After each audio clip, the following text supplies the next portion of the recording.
ડુંગળીને છોલી અને બારીક સમારી લઈએ.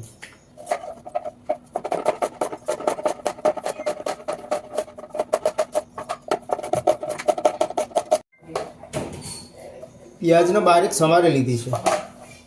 વાટકામાં લઈ લઈએ આપણે ડુંગળીને. બરાબર છે. ઓકે, ડુંગળીમાં નાખીશું હવે મરચું 1 ચમચી,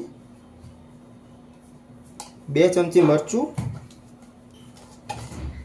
સ્વાદ અનુસાર મીઠું.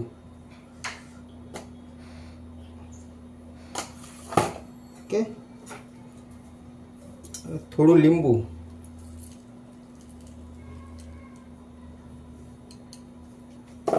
આને કરી દઈશું મિક્સ.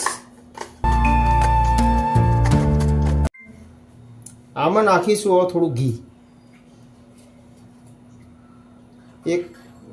ઓકે, વધારે નાખવાનું નથી. એને કરી દઈશું મિક્સ. ડુંગળીની ચટપટી ચટણી જોતાં જ મોઢામાં પાણી આવી જશે. તૈયાર થઈ ગઈ છે ડુંગળીની ચટપટી ચટણી. ઓકે.